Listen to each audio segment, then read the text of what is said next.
right, everyone. Well, it's going to be a little bit warmer than our little seminar last week, which was freezing. So it's a little bit of a dialectical relationship to temperature. But, okay. So welcome, everyone, to Hegel 1313. And welcome Professor Seyla Benhabib, who will be speaking this evening about Marcuse's reading of Hegel, and Professor Benhabib's reading of Hegel as well, fortunately. Let me just say a few words about the seminar and this evening's seminar before introducing Professor Benhabib and then turning it over to her. So, as you know, there are three questions we are addressing in this seminar. Three very specific questions. The first is, what work does a critical theorist like Herbert Marcuse this evening operate on Hegel? The second is, how does that work on Hegel shape their critical theory and praxis? And the third is what we can learn from that today for our own political practice in these times of crisis, of mounting authoritarianism, if not fascism, times of government repression. So those are the three guiding questions. And of course, Herbert Marcuse is a remarkable place to start. Remarkable because here's a critical thinker who, in the depth of the most harrowing times, 1940, the outbreak of war in Europe, the rise of fascism, perhaps the apex of fascism in Europe, turns to Hegel for guidance, sits down and writes this 430-page book on Hegel, Reason and Revolution, Hegel and the Rise of Social Theory, published in 1941. Now, that's a stunning fact in itself. And it's what guides this seminar and this seminar this evening. To address the first two questions, what work did Marcuse do on Hegel, and how did that influence his critical theory and praxis? We couldn't be more blessed tonight than to have Professor Seyla with us. Perhaps the person, one of the persons, the person, the most perfect person on earth for this session. The person most familiar, right, with Marcuse's early writings on Hegel. Professor Benhabib translated Marcuse's first 1932 book, Hegel's Ontology and the Theory of Historicity, which was published in 1987.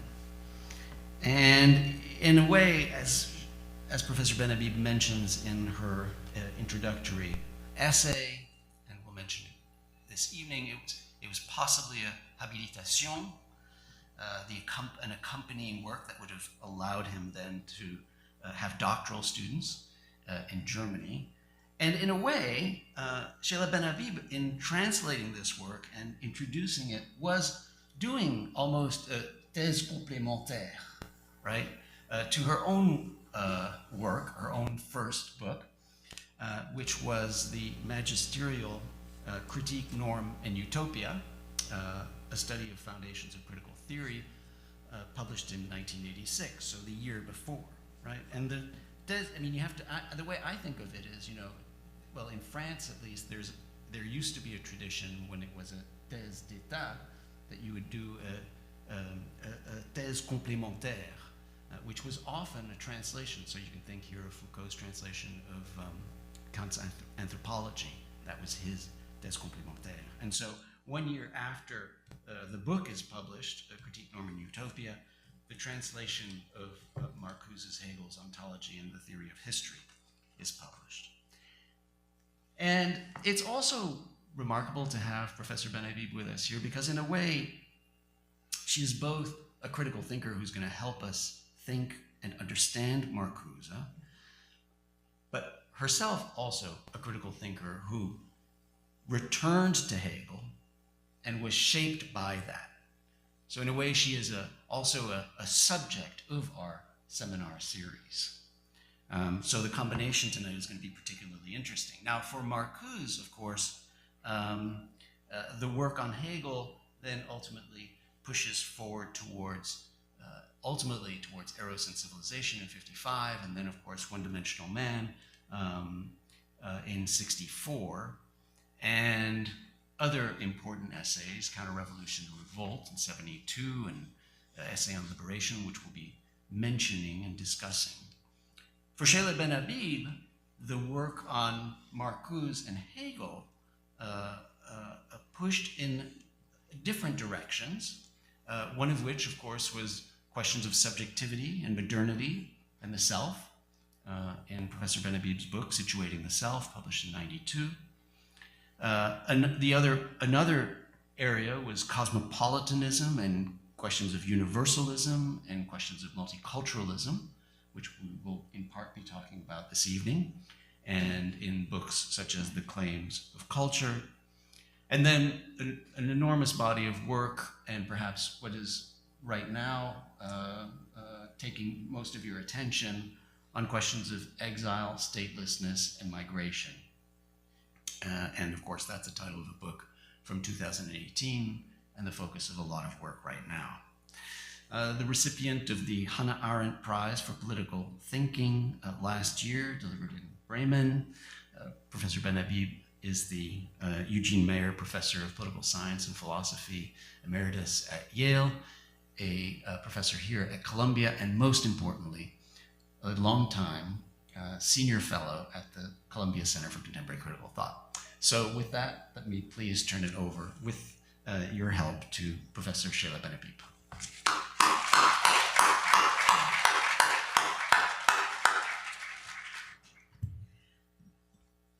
Thank you, Bernard, for this kind introduction. This material is not easy. It is challenging. Sometimes you may think that language is doing us injustice or is not there to capture thought completely, but bear with me. And I hope that this reading of Marcuse on Hegel, partially Heidegger, and me on all four or three will bear some fruit. Now, one of the central theses of this year's 13 seminars on Hegel is that we are living through Hegelian times. This claim was puzzling to me because Hegel himself believed that he was living through the Neue Zeit, new times, a new period in human history when the French Revolution, emerging commodity relations, and Reformed Christianity came together, Hegel thought, to give rise to a new principle in history, the principle of subjectivity. The emergence of individual freedom and the recognition of the right of the individual to such freedom in state and society. But what kind of freedom? A freedom which, in Hegel's view, extended from free market relations to the free pursuit of one's understanding of the good, reaching to free choice of spouse or partner, and to the free choice of a profession. In other words, classical liberal freedoms in economics, civil society, and personal life as recognized by the modern state. Are we living then in Hegelian times in the sense that a new alternative principle of freedom has emerged in our times? It seems to me rather that we are living through times when the spirit of freedom, liberal or post-liberal, has been killed. But let us not get ahead of ourselves and try to think with Hegel first. Having announced the coming of this new age, Hegel, as his critics pointed out, and Marx above all, compromised the spirit of revolution and the principle of freedom by claiming that the institutions of the reformed Prussian state were adequate to give such freedom an ethical home, crucial concept, Sittlichkeit. What is rational is actual, he wrote, and what is actual is rational. From the philosophy of right, the preface. Was vernünftig ist, ist wirklich, und was wirklich ist, ist vernünftig. Now, if by what is actual, Hegel simply meant what exists, then we can accuse him not only of accommodating himself to the institutions of the Prussian state, but of being a poor philosopher who simply justified what exists. But if what is rational is not yet actual, does not yet exist, then we can see the reformist kernel of Hegel's political thought, namely to transform reality such that it corresponds to rationality, or as Marcuse puts it in Reason and Revolution, the realization of freedom is not a fact, but a task. Let me go back to the phrase. What is rational is actual, and what is actual is rational. Each of these terms requires careful unpacking, for they do not mean what we assume them to mean. The actual is not just what exists. It is the conceptual, the conflictual unity of the existence and its essence as grasped by the concept. What does this mean? It's really not as difficult as it sounds. We talk of a true work of art. We say this is not really a work of art. It's a piece of imitation. We talk of true friendship. We say this is a friendship that rests on material interests alone. We say this is not a true university. It's run by the trustees. It's not dedicated to the principle of knowledge and research. Now, in each of these claims, we have a standard of normativity, what Hegel calls the concept of a work of art, the concept of a university, the concept of friendship. Our social life is composed of the actual, in the sense of this unity of normativity and what exists. Of course, works of art exist. Of course, friendships exist. Universities exist. But what Hegel means by what is actual, das Wirkliche, is when the existence corresponds to its essence, to its normativity, as understood and explained by thinking. Now, what about reason? And we will come back to this concept again and again in this lecture. For us, reason is the capacity for problem solving. We say to someone, it's not rational for you to spend your money in this particular way, right? We say it is not rational to want to, Hegel's example, to want to learn to swim without getting wet, right? But for Hegel, reason is not the capacity for problem solving, for instrumental thinking alone. Hegel has a term for such capacities, which he takes from Kant, and which is common in Germany. It's Verstand, it's understanding. Reason, Vernunft, by contrast, is speculative thinking. It is what grasps reality not only as substance, but as subject.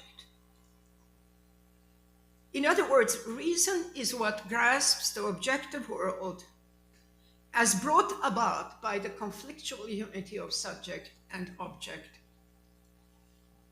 Again, what does this mean? Kant defined external reality, existence of things under universal laws. And most of the time in our everyday life, we treat the world as it is, simply as objects, as substance, chairs that we can pull, tables that we can bump into. But everything around us, and Hegel's claim is including nature, has a historicity. Everything around us has come to be. In that sense, it is the unity of substance and subject. But such unity can only be expressed systematically as a whole. It is not a statement of identity. It needs an exposition, it needs a development, it needs an exegesis. But there are problems in this claim. And here we should heed a very early warning that Marcuse once again points to. And I want to read a passage from Marcuse's preface to Reason and Revolution, because I'm actually going to both agree and disagree with Marcuse. I'll do some dialectical thinking. And this is the 1960 preface, right? And it is third paragraph, and it's the sentence that begins, "I believe it's the idea of reason itself which is the undialectical element in Hegel's philosophy." Now, this is very puzzling. The idea of reason comprehends everything and ultimately absorbs everything because it has its place and function in the whole. And the whole is beyond good and evil, truth and falsehood.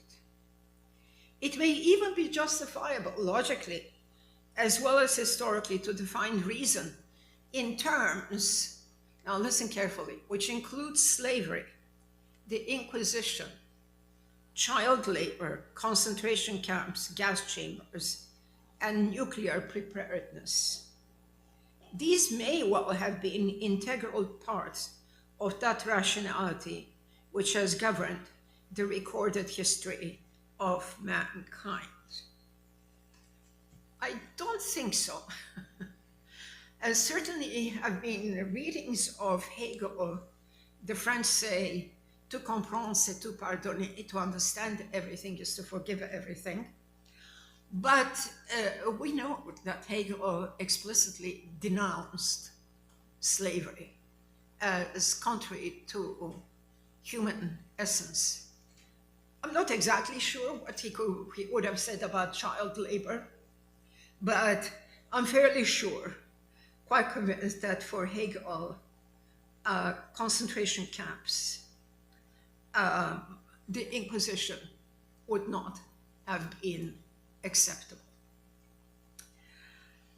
So Marcuse is not consistent, actually, in this claim about Hegel's concept of reason, because he himself adds at the very end of the book, in our time, the rise of fascism calls for a reinterpretation of Hegel's philosophy. Okay? So this is the end of the 1941 book that Marcuse wrote when members of the Frankfurt School had left Europe and had temporarily settled in New York with the hospitality of Columbia University and were continuing the Institute for Social Research.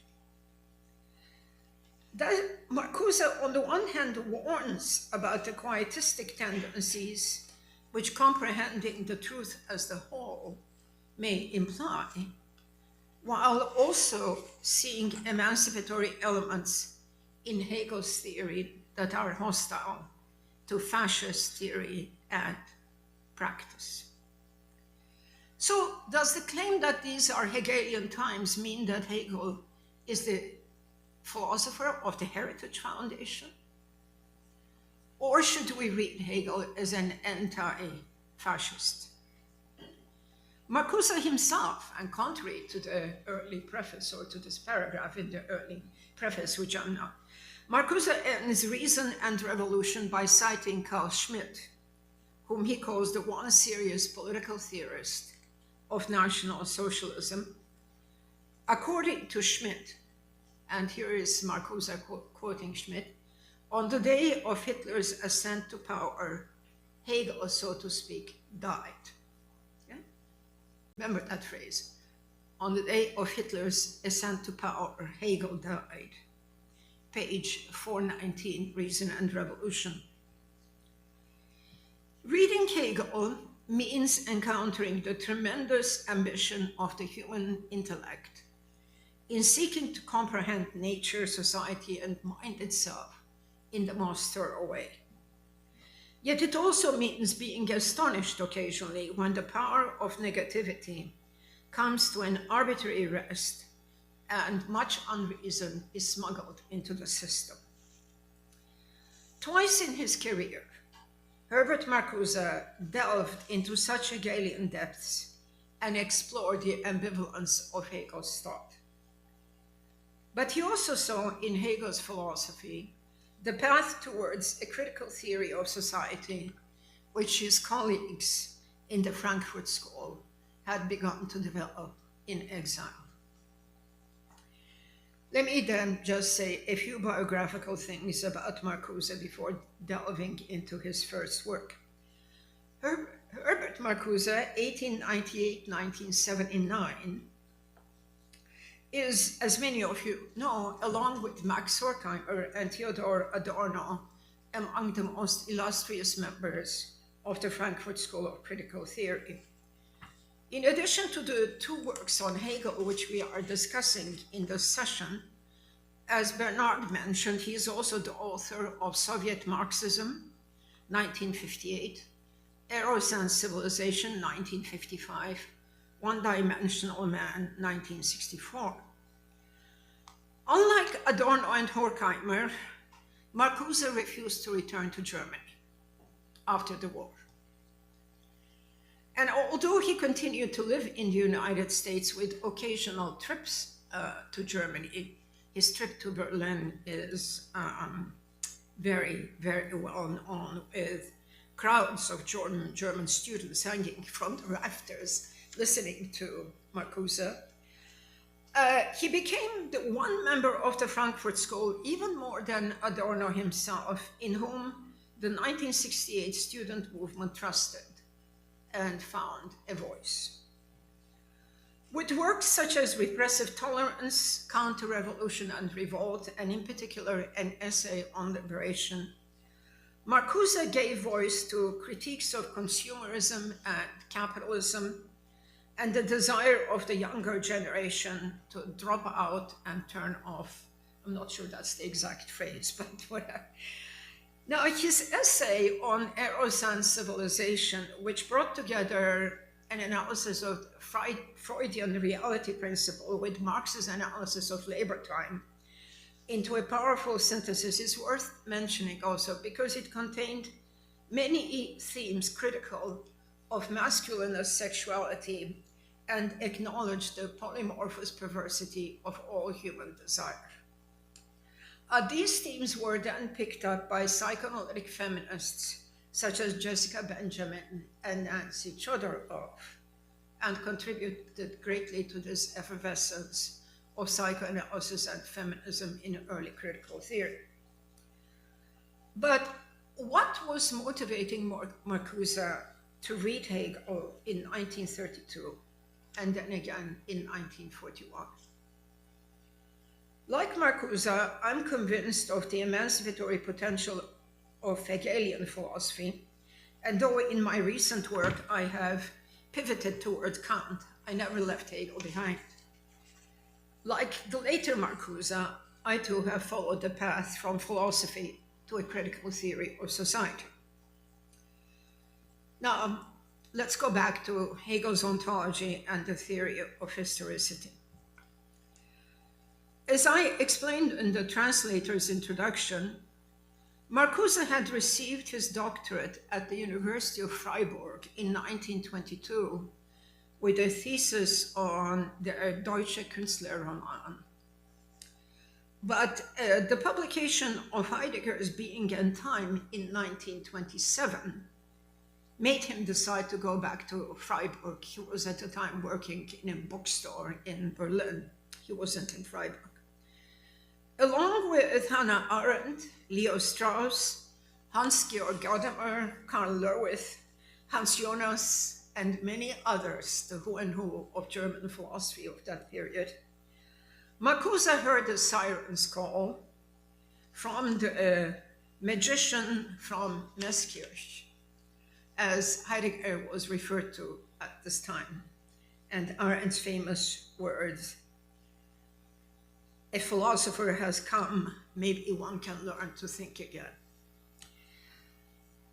Now, after much research, I came to the conclusion that this work, Marcuse's work, was never formally submitted to Heidegger. And I have found no evidence of the claim that Heidegger had rejected it on political grounds, although there are different statements. What is clear is that Marcuse's hopes for an academic career in Germany, for which this would serve as his Habilitationsschrift, his second thesis, the Vigna Legend, that would give him the right to teach, that these were all dashed with Hitler's coming to power in 1933. Still, what was Marcuse up to in this book?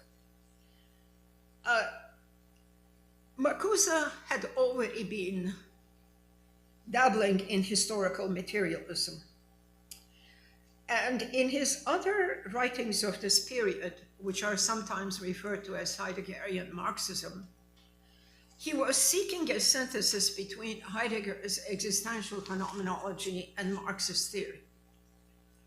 And he wrote a number of essays on George Lukács and Karl Korsch between 1998 and 1933, whose work he explicitly praised. He developed an interpretation of Marxist theory, like Lukács and Korsch, that was opposed to the communist orthodoxy, in particular simplistic materialistic readings of historical materialism and Marxist theory of history as a teleological class warfare that would end up in the dictatorship of the proletariat. But he was also opposed to the reformism of the Second International that saw participation in bourgeois governments and institutions as the path towards the transformation of society. A lot of these connections are latent in Hegel's ontology, which moves, I agree, at a frightening level of abstraction. The ambition of the young Marcuse is to show that the most advanced bourgeois philosophies of this period, and these concepts may be somewhat estranging us, like, the bourgeois philosophy of the period, right? But by this he meant Dilthey, Husserl, and Heidegger. And he wanted to show, in particular with reference to Heidegger and Dilthey, that they had to go beyond the frameworks which they had constructed towards what? Towards a discovery of some kind of Marxist theory, but what exactly? And this work does not make that clear either. So he proceeds in Heideggerian fashion from the premise that, quote, and I'm not going to do too much Heideggerian quoting here, quote, "The question concerning the meaning of being of the historical must be posed in relation to the most advanced investigation of historicity, i.e. Dilthey." And Marcuse is also trying to argue with Heidegger, who is particularly critical of Hegel's phrase, spirit falls into time, because spirit, says Heidegger, is already in time, because life is through and through temporal. Now let's pause here for a second, and just very briefly, I'll try to explain here to the best of my ability what I think he's doing. Life, and by this Hegel means not only living things, but the movement of the cycle of life. The cycle of life through which the plant, the animal life, and the cycles through which nature moves, right? Life for Hegel is the first exemplification of the concept. Why? Because life is that form of being which can only exist by differentiating itself from itself. Life is the first form of being in which you have the unity of non-unity and unity. It is a form of actuality of the existent through differentiation and the identity and difference. Now, you have to understand that for Hegel, there is an ontological scale. Human consciousness, human beings are both alive and conscious and self-conscious. But human beings are continuous in that sense, right? And emergent from the phenomenon of life. An aspect of Hegel that is not usually emphasized, and Hegel is taken to be a dualist. He's not a dualist, he's a monist. Life, consciousness emerges out of life. Life and consciousness are continuous, and of course, consciousness and self-consciousness are ontologically a different principle. And Hegel is not reluctant to say a higher principle than life, although emerging out of life. Okay, what does all have to do with historical materialism? Why is Marcuse now reading this? You might say he is trying to show, to Dilthey and Heidegger, the strength of Hegel's concept of life. But it is in the second half of Hegel's ontology that Marcuse's intentions become clear with his transition to the domain of the social. If you look at the book, it begins with an analysis of the logic and moves to the phenomenology. I know we don't have to go that much into the intertextual details of Marcuse's intentions, but Marcuse's goal is finally to show that life, that objective spirit, okay? Objective spirit is a higher form of life and therefore also a higher form of the concept. Life now discloses itself in the form of social being, in the form of social being. And I want to quote a passage to you, which is quite astonishing in the midst of a text on ontology, because it comes from Hegel's early writings, and it says something about what Marcuse is up to. Okay? 28 of the translator's introduction. I mean, what I'm claiming here myself is that Marcuse is trying to give us a kind of genetic account of the intersubjective constitution of the social world. And so here he quotes a passage on work. Work is always the work of a specific individual that realizes itself through it. Every individual thereby places in the space of being its own determinate work. For every other individual, however, this is alien and must be sublated through transformative action. It then follows that every individual must defend and prove itself against all others. The work thereby becomes an object of struggle in the reciprocal opposition of individuals.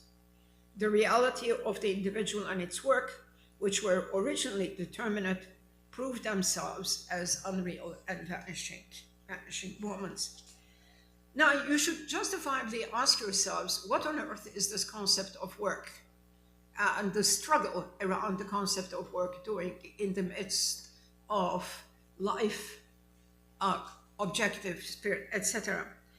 This passage goes back to Hegel's early writings in the Jena logic, where Hegel is trying to understand contemporary society, and indeed the concepts of work and the struggle of recognition already have their origin in the Jena writings, and subsequently it is first Habermas in Life and Interaction, and then subsequently Axel Honneth will pick up these themes of reciprocal recognition in their own work.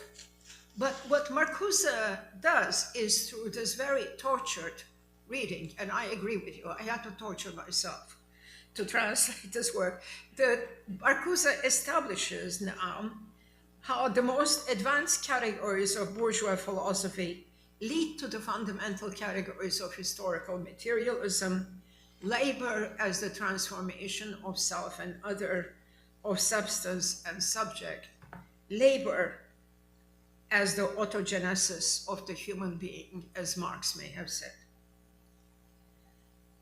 Having traveled this tortuous path from Heideggerian fundamental ontology through Hegel's logic, and to the point when, in the phenomenology of spirit, its social constitution, the social constitution of objective spirit through work and action and interaction is disclosed.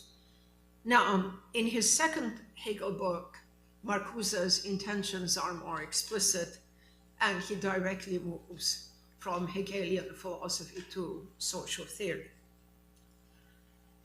Let us return once more to Carl Schmitt's phrase with which Marcuse ends Reason and Revolution. The day of Hitler's ascent to power, Hegel, so to speak, died.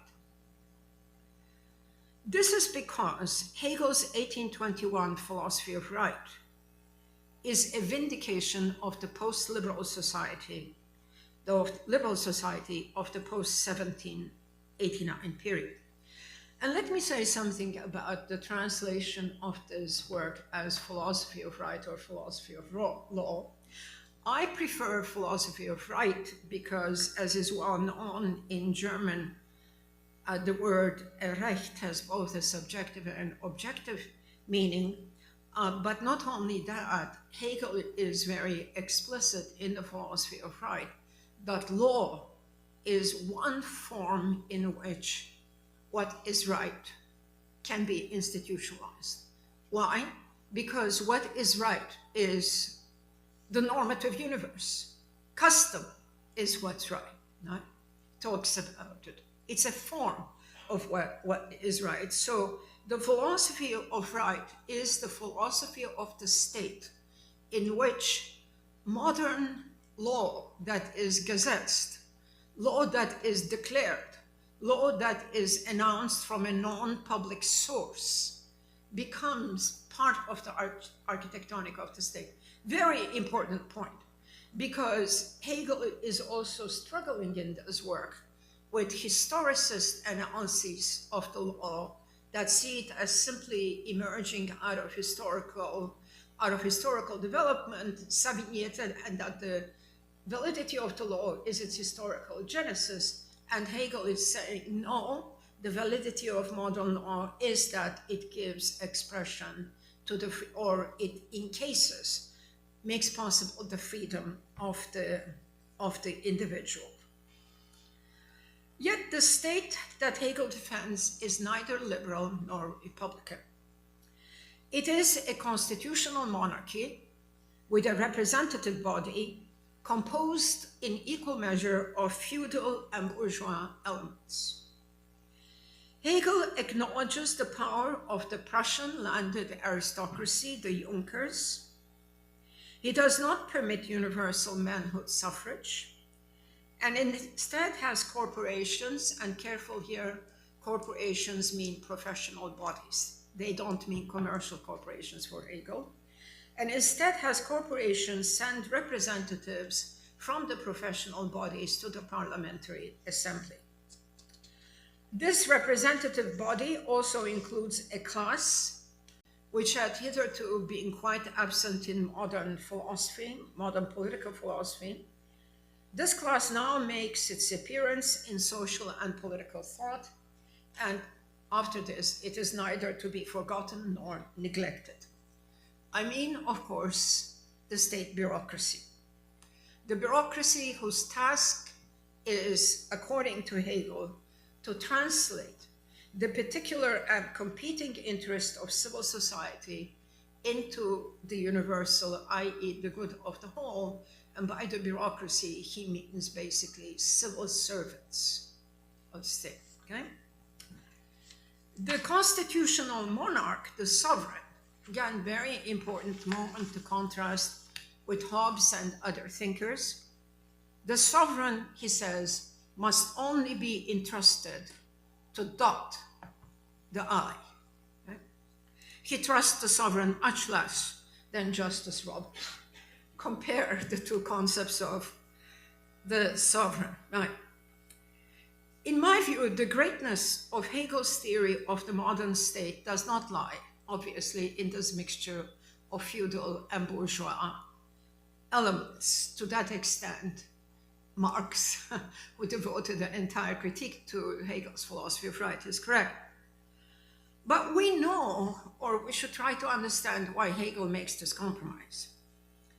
Having celebrated all his life the fall of Bastille on July 14th with a glass of wine, Hegel nonetheless sought to construct the political theory of the post-revolutionary state in such a way that no particular class or group would be able to act in the name of the whole or the universal. Hegel was concerned by the revolutionary instability caused by each competing group in the Assemblée Nationale, the claim that it alone represented or embodied the will of the people alone. These continuing conflicts between the constitutive and constituting assemblies, as they were called, in the succession of governments at the French Revolution, led Hegel to embed the universal in a balancing act among social groups, such that no one really could speak in its name. But what about the bureaucracy, or say? Did they not embody the universal and thus act in the name of the whole? Would they not prove equally dangerous? In Hegel's scheme, at least, this class of civil servants would be loyal to the Constitution alone and would not pretend to have monopoly over its representation. As is well known, it was Max Weber who took up the puzzles of Hegel's theory of bureaucracy in the modern state. Weber developed three ideal forms of legitimacy: traditional, charismatic, and legal rational. The modern state bureaucracy represented legal rational authority. It enabled legal rational authority in the modern state. So let us return to Hegel again. In Herbert Marcuse's famous words, in the philosophy of right, Hegel sought to celebrate the revolution, but condemned the revolutionaries themselves for seeking to represent or to give voice to the universal. The eros of Hegelian political philosophy, if I may speak in those terms, is driven by the reformist and enlightened class of civil servants who tried to modernize the modern Prussian state, but without letting it go off the rails, either towards economic or class conflict. These future bureaucrats attended Hegel's classes en masse, produced some of the best notes and lectures, and subsequently went into Prussian state service, and with many Jewish students among them. And this is an important point that I should also mention, because it was recognized as such. Part of the political drama behind the philosophy of right is also the so-called Karlsbad decree, when the Prussian state outlaws student organizations, the so-called Burschenschaften. Now, you may think that this was an anti-liberal authoritarian move. Some extent it may be, but these Burschenschaften, these student organizations, were deeply nationalistic and deeply anti-Semitic. And Hegel would have nothing to do with them. And in fact, he is very explicit in the philosophy of right about the necessity of granting civil rights to Jewish people. And this is an important moment in Hegel's understanding of liberalism, along with his understanding of the Quakers and the Anabaptists. He thinks that the state should not force them into performing military service. So these are sort of small details and jewels that are just scattered here and there. So neither the reactionary conservatism of the Heritage Foundation nor the revolutionary reaction of National Socialism can embody the spirit of Hegel's concept of the state. For Hegel, the state cannot be the possession of a party, of a movement, or of a Führer. Neither can the modern state instill virtue in its citizens as the ancient Greeks and Romans did. The young Hegel lamented the passing away of the polis, but celebrated the spirit of freedom of modern times, and celebrated that this would give rise to a more differentiated and complex understanding of civic virtue and belonging. Hegel's ideal of ethical life is not communitarian, and here I differ from many readings of Hegel's philosophy of right, because this ethical life encompasses conflict, individualism, as well as competition within it. Individuals seeking their own ideals of the good can come into conflict with others' projects, who can thwart them as well as misunderstand them. Consumers and property owners who compete within the modern system of needs, System der Bedürfnisse, which is really the commodity marketplace, realize that the modern economy, which creates such luxury, is nonetheless not wealthy enough to prevent the emergence of the rabble, a class of underemployed and unemployed individuals. And in one of the most sort of passages of the philosophy of right with sort of enormous foresight, Hegel writes, it hence becomes apparent that despite an excess of wealth, civil society is not rich enough, i.e. its own resources are insufficient to check excessive poverty and the creation of a penurious rabble, So the creation of poverty for Hegel is a consequence of the system of needs. Now, Hegel read a lot of British political economy in the Jena period. And he was quite aware also of the discussions around the so-called English Reform Bill and how to deal with poverty. So these passages are not just sort of drops here and there. And also in a famous addition to paragraph 248, he already says, civil society is thus driven to found colonies. increase of population alone has this effect, but it is due in particular to the appearance of a number of people who cannot secure the satisfaction of their needs by their own labor once production rises above the requirements of consumers. Again, civil society does not seem able to find a solution to its own problem of poverty. Hegel does not really know about why wages are determined at a certain level. He just is phenomenologically picking up on these, but he knows that this is part of the dilemma of modern civil society. And what he says here about colonialism is also interesting. He distinguishes between Germans who just pick up and go to America or Russia, and on the other hand, the self-conscious efforts by the German government to settle certain lands, right? So there are those who leave as opposed to the colonists that the government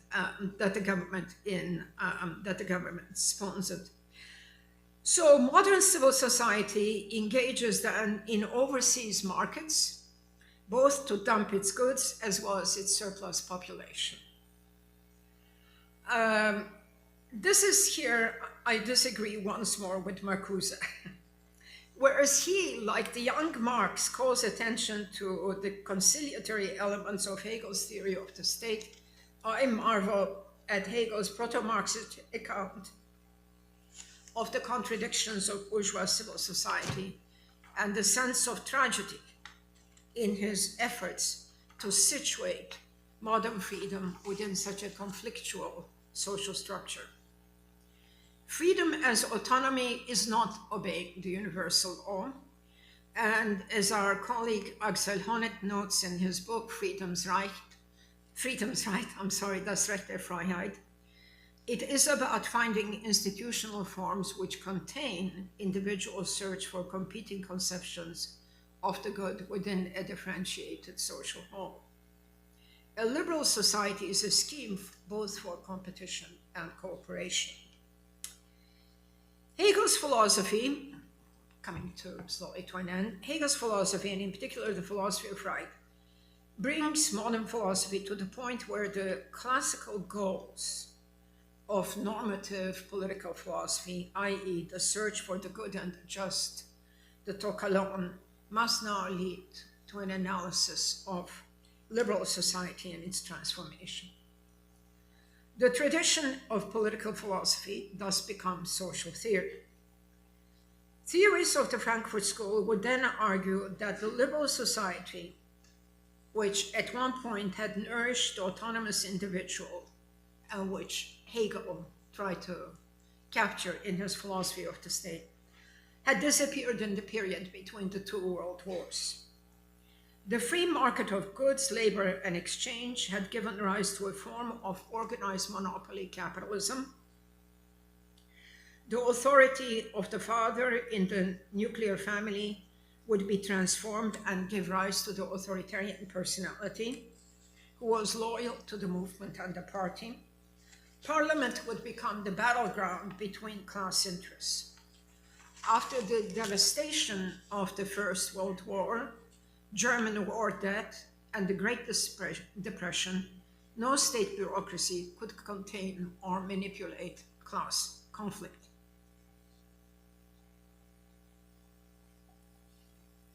The Weimar Republic was the last Hegelian attempt to base the legitimacy of the modern state on the rule of law and a democratic constitution. And as Carl Schmitt well knew, this legacy came to an end with Hitler's rise to power. So let me end on a personal note. I completed my PhD thesis on Hegel's philosophy of right at Yale University in 1977. The dissertation was called Natural Right and Hegel, an essay in modern political philosophy. My goal was to vindicate the legacy of modern political philosophy against Leo Strauss's charges of nihilism and historicism. Remember Leo Strauss's book, Natural Right and History. I read Hegel as a critic of the social contract tradition, but as one who nevertheless accepted freedom of the individual as a legitimating ground of the modern state. I tried to show how for Hegel abstract right, those opening arguments of the philosophy of right were not a justification of possessive individualism, in the words of a famous C.B. Macpherson. Those of my generation will know his famous book, but that these opening arguments on abstract right needed to be understood against the background of commodity relations in modern society, in which property, Eigentum, could only be acquired through contractual exchange, be it through wage relations or otherwise.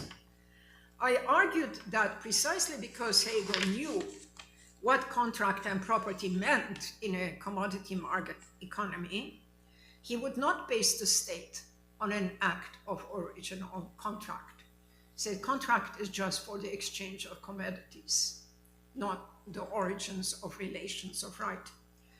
The modern state, in his view, came about in history. The task of philosophy was to comprehend its rationality. Let me end by saying that all institutions of modernity, property, contract, ethical life, family, system of needs, etc., contain normativity as well as facticity, in Habermas' words. The philosophy of right is Hegel's account of how such normativity and facticity clash and propel the modern state beyond its own boundaries. The final section of the philosophy of right on world history may be read as a species of Hobbesian realism, the way Marcuse does, in fact. It leads to Hegel's most speculative and dialectically unrigorous reflections on Hegel, on world history, and such absurd phrases as Die Weltgeschichte ist das Weltgericht, world history is also the judge of the world, emerge at this point in Hegel's philosophy of history. And this is the point at which I left Hegel's philosophy of right for Kantian cosmopolitanism.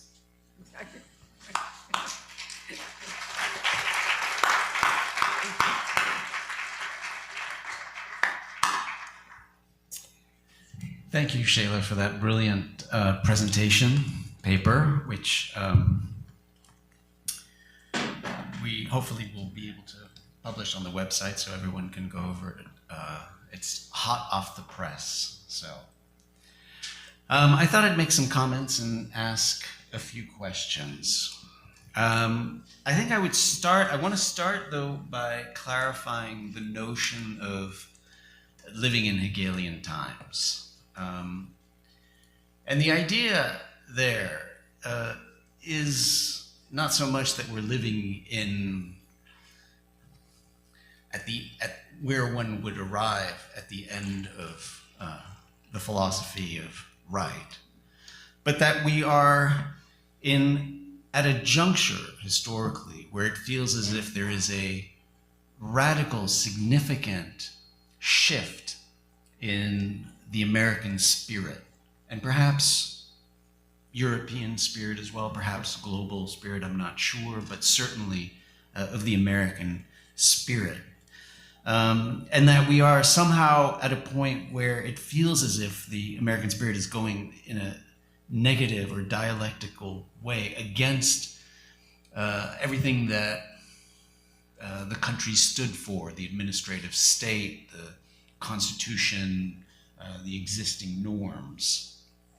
So that we're at the threshold of a historical shift right now, kind of a paradigm shift that is pushing us in a new era from perhaps the bureaucratic, economistic, cost-benefit, regulatory form of government that we were so familiar with in the modern period, through the Clinton period, through the Obama period, a bureaucratic vision of American society that perhaps is represented by I would use as the symbol the OIRA, right? The Office of Information and Regulatory Affairs at the OMB, right?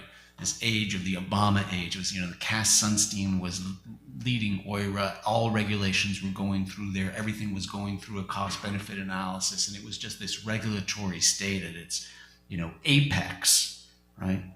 And it seems as if we're fundamentally changing towards some form of arbitrary, leader-oriented, patrimonialist, the other forms of Weber's authority, sultanism. I mean, there are so many different ways to explain this. It's patron-client, there are kin ties. It's, Jared Kushner is our, negotiator on everything. It's just, Musk is doing Doge. It's just the radical opposite of this, well-oiled regulatory state.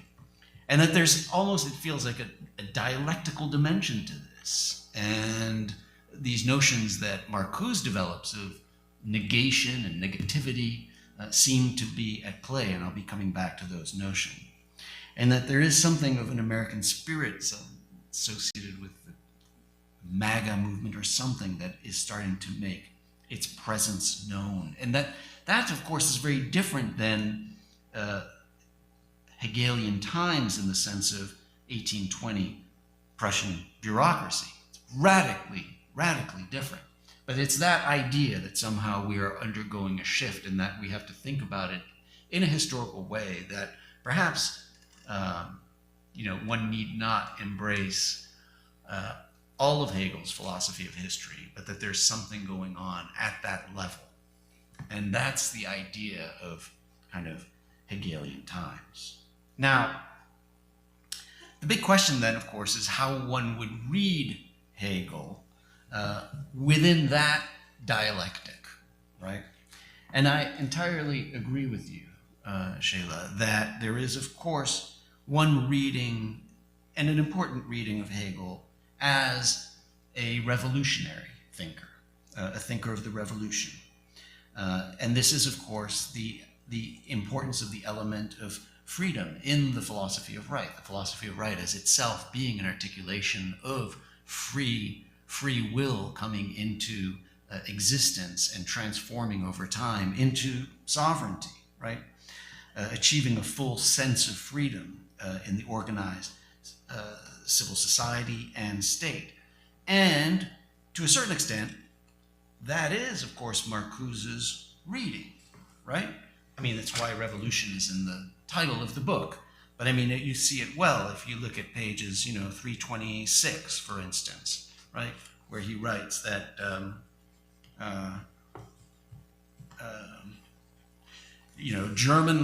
German political leaders clearly recognized that Hegel's philosophy, far from justifying the state in the concrete shape it had taken, rather contained an instrument for its destruction.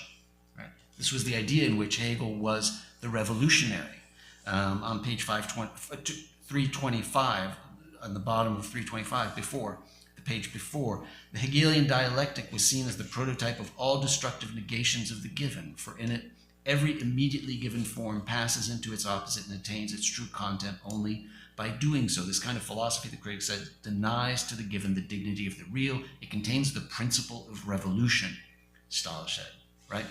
So there's no question that is one way in which we can think of Hegel in this moment, and in terms of that dialectic that emphasizes, of course, the phenomenology of spirit, certain passages from the philosophy of right. But I think it's also fair to agree with other readings of Hegel, an Althusserian reading of Hegel, for instance, that the 1820 book needs to be severed because there are passages in there, and you can think of the passages. I think it's in section 279, the one that Marx picks up on, about the way in which the idea of the people, right? The critique of this idea of the people that he has, which of course Marx rejects and pushes in a democratic direction. But there are these passages that can be read from a different perspective and that lead to this more reactionary Hegel. the Hegel of hereditary constitutional monarchy. And of course, you hear that in Marcuse as well. So actually, and you were referring to one of Hegel's last works, which was his essay on the English Reform Bill, right? And you have Marcuse on page 248 critiquing Hegel specifically for being reactionary, non-revolutionary, right? And he quotes this passage from Hegel on 248. At the end of that passage, you clearly hear Hegel saying, no, this reform bill is not a good idea. It might bring forth a revolution, right? And those are Hegel's last words in that passage, a reform, it would bring forth a revolution. So I think that, you know, both of these readings are there in Marcuse's reading of Hegel, but also in our general reception of Hegel. And I think that we need to hold on to both of those as we try to make sense of all of this. And in part, right, in large part, that's one of the reasons why this is not a seminar on Hegel, but a seminar on interpretations of Hegel, right? Particularly a seminar on inversions of Hegel, what people did to Hegel. Because there are those competing passages in there, and then from my perspective, or in terms of what this seminar is about, it's like seeing what people did with those different pieces of Hegel. And it's in that context that I think the Heritage Foundation becomes interesting, again, to see kind of how they might be possibly building off and also differentiating themselves. And so the claim wouldn't necessarily be that the Heritage Foundation is a correct reflection of Hegelian thought, by no means, right? But how they too are playing off of the pieces of the Hegelian system. The pieces of the Hegelian system, which is so fundamental to their structure of argument. If you look at the leadership for the mandate for leadership, which is built on family, civil society, and the state. And that's the way they present everything. Those are their three kind of pillars: restoring the family, creating community, which they call civil society, meaning that it needs to be the church and schools and PTAs that are the mediating agencies for civil society. And then their view of the state, which also is very different, and very different than Hegel, because they're actually well, at least they present in the leadership, in the mandate for leadership, as being opposed to presidential power, in favor of people power. It's fascinating. They present as actually being only in favor of congressional power and legislation. Now that's kind of striking and stunning. Given that we've got right now the most unified and imperial presidency that we've ever had, and that they seem supportive of it. But in any event, that's what makes the Heritage Foundation here interesting.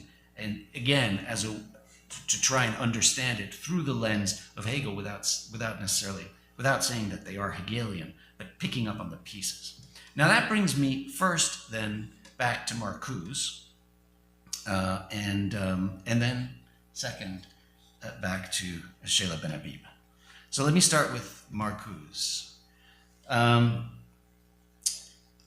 There is no doubt in my mind that Marcuse was trying to show that Hegel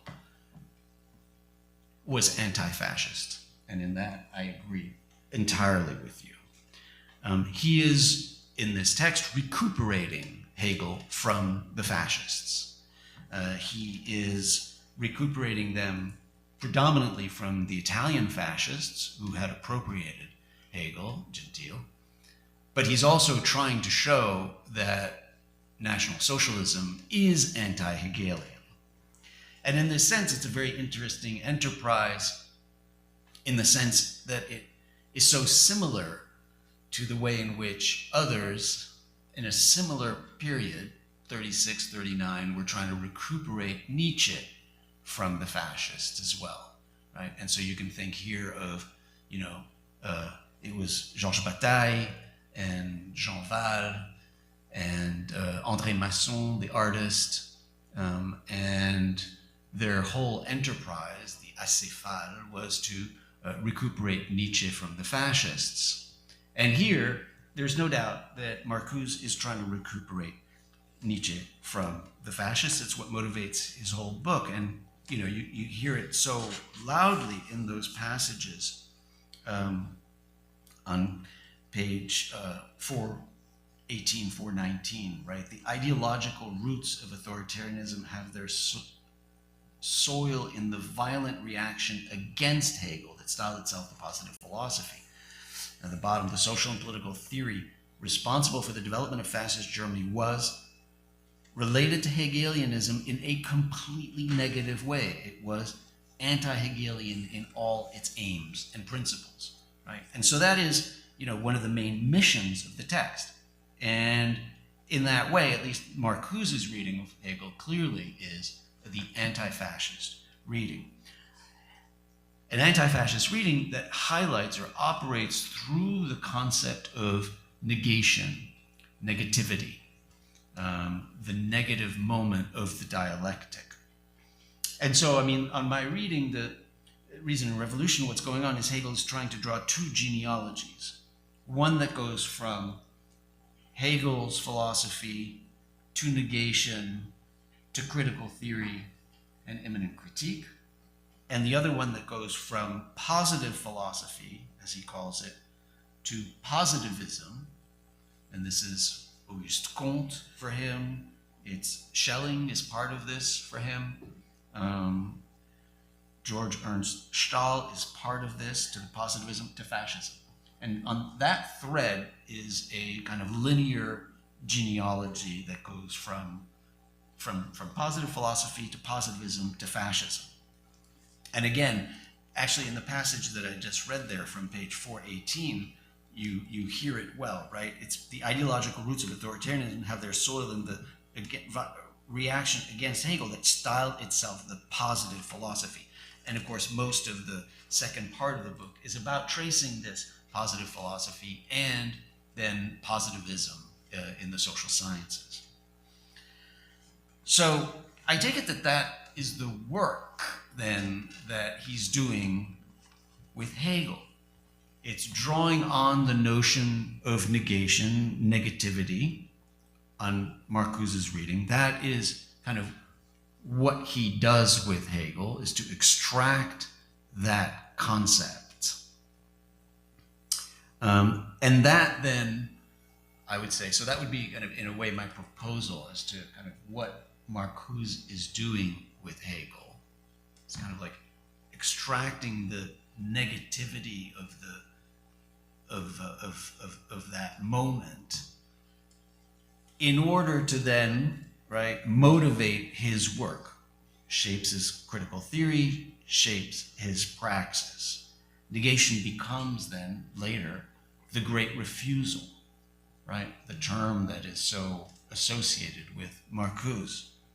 And you feel that great refusal and you feel that negativity, which is also, of course, something that Adorno is working with in his negative dialectics in a different way, but you feel it in the preface. You feel it even come out more in the preface from 1960 that he adds on, which is called A Note on Dialectic, right? And it's in that note on dialectic, actually, that it almost, this is the direction in which it takes him. It does have a different tone and a different flavor than the rest of the book. I agree.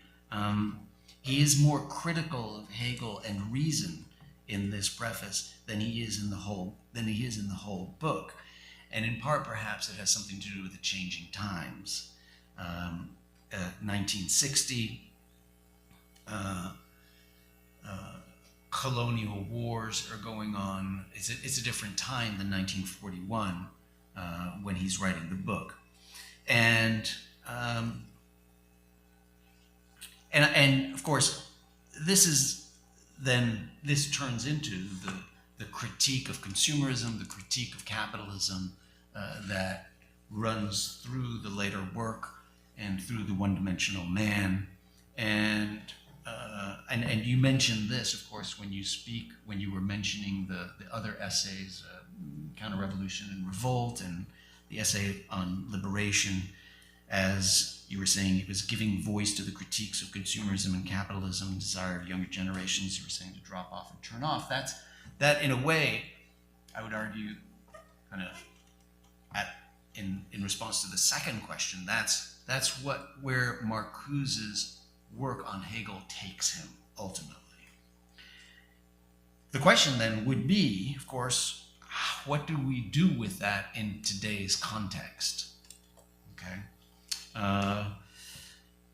In today's context, when it feels as if, in a strange way, the power of negativity has been appropriated or seized by the reactionaries and the far right.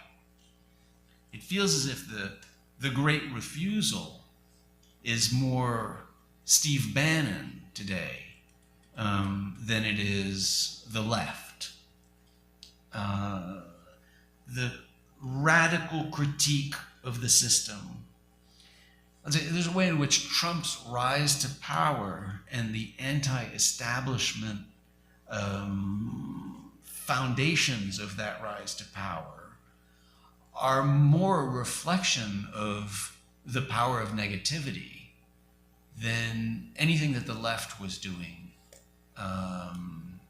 recently, at least. And so one question would be, how do we tap into that power of negative thinking, right? In part, this raises questions about notions of utopia, which was a part of your work originally, Critique Norm Utopia. What happened to utopia on the left? I've been working a lot with concepts of concrete utopias now, but still, what happened to notions of utopia on the left? How is that related to this power of negative thinking, right, that is so important for Marcuse? And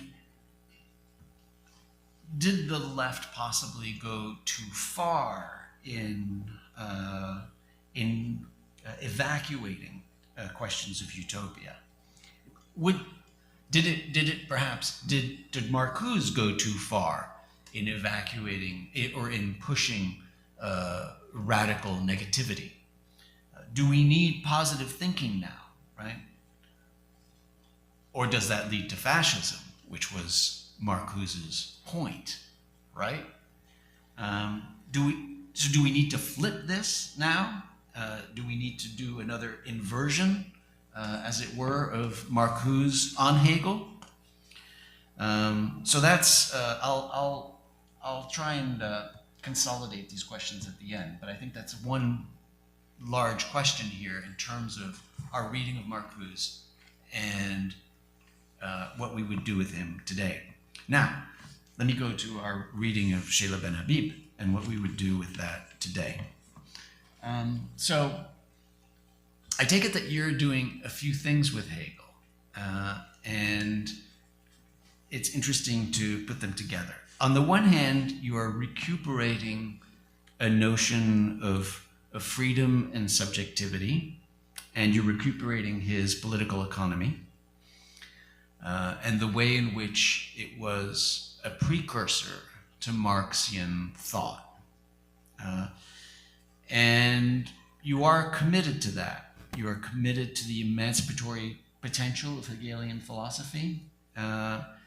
And you also say that you marvel at Hegel's proto-Marxist account of the contradictions of bourgeois civil society. So there are parts of Hegel that you are kind of recuperating, but at the same time, you're telling us that you also left Hegel for Kant, right? So you indicate that it's at this point in the philosophy of right that you left Hegel for Kant's cosmopolitanism, although at the same time you say you never left Hegel totally behind, right? Okay. And then a third move you're making on Hegel is to argue, and this is arguing with Marcuse and agreeing with Marcuse, right, that you follow the path that led philosophy to a critical theory of society. And of course, this is what Marcuse says, especially in the short essay that we also had for today, which is in Negations in the Philosophy and Critical Theory, a short little text that Marcuse wrote later on, what is published in 68. I'm not sure when this essay was written exactly, but it would have been a few years before. Once critical theory, Marcuse writes, once critical theory had recognized the responsibility of economic conditions for the totality of the established world and comprehended the social framework in which reality was organized, philosophy became superfluous as an independent scientific discipline dealing with the structure of reality. And that you, in a way, endorse, I think. At least you endorse the move from philosophy to critical theory. So there is both this way in which you're recuperating some Hegel, but moving to Kant's cosmopolitanism, while also embracing the move to critical theory. So the question would be, what are you doing to Hegel? What work are you doing on Hegel, recuperating him, but also leaving him behind, but not?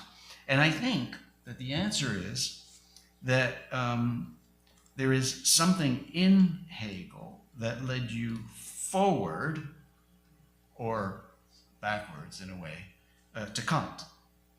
And so the question would be, what was that? Why?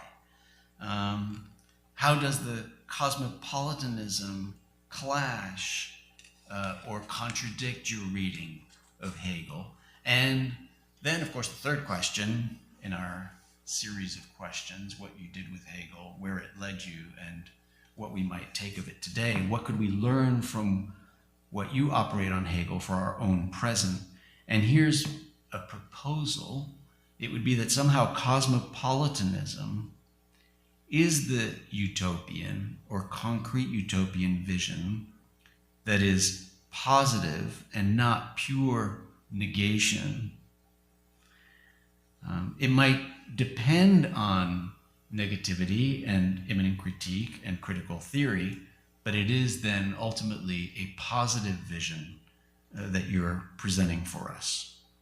And I wonder what you think of that. So let me just recap my three questions to you. The first would be,